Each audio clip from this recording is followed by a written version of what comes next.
Une chronique très particulière aujourd'hui, bien sûr, dédiée aux victimes de l'attaque lancée le 7 octobre dans le sud d'Israël par les terroristes du mouvement islamiste palestinien du Hamas. Une offensive qui a nécessité de très gros moyens financiers.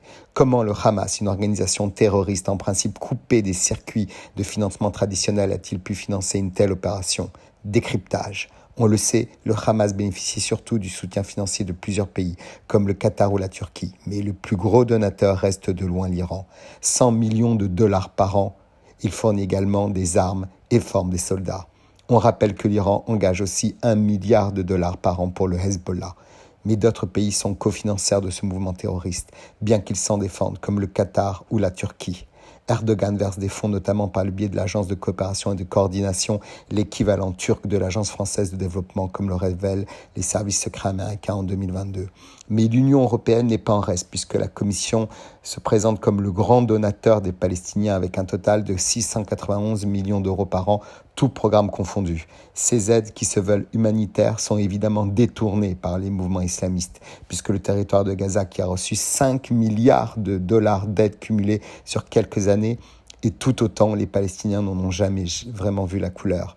Doit-on rappeler le patrimoine de 1,3 milliard de dollars et 200 comptes bancaires identifiés de la famille de Yasser Arafat, ancien leader palestinien ?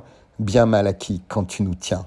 Sa veuve vit dans le Carré d'Or à Paris, aucune procédure ne la vise à ce jour.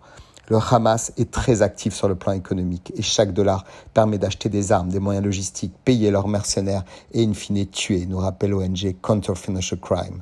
Les services secrets allemands qui ont enquêté en 2022 ont révélé avoir identifié près de 500 milliards de dollars d'actifs placés par le Hamas, notamment en Arabie Saoudite, Algérie, Turquie, Qatar et Soudan, dans le domaine de l'immobilier, de l'énergie et de l'import-export et des banques libanaises contrôlées par leur ami Syrie.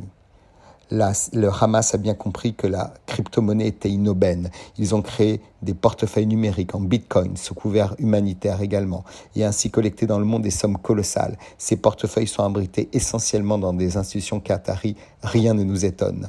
Le Hamas est aussi un grand collecteur de taxes devant l'Éternel.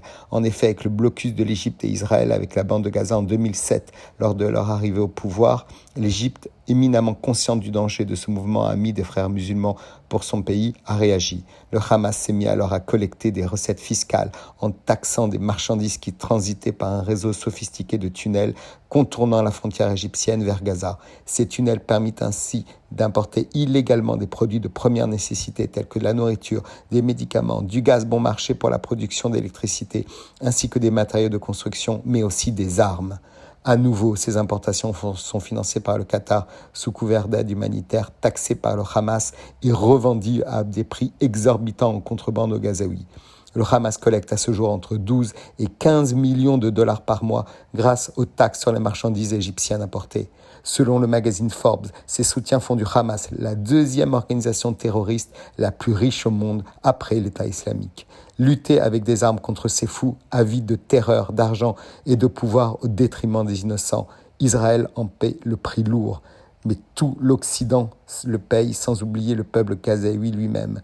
Bien sûr, assécher leurs ressources doit être aussi notre combat, mon combat. Courage et force à tous ceux qui donnent leur vie pour défendre la nôtre, ici et là-bas.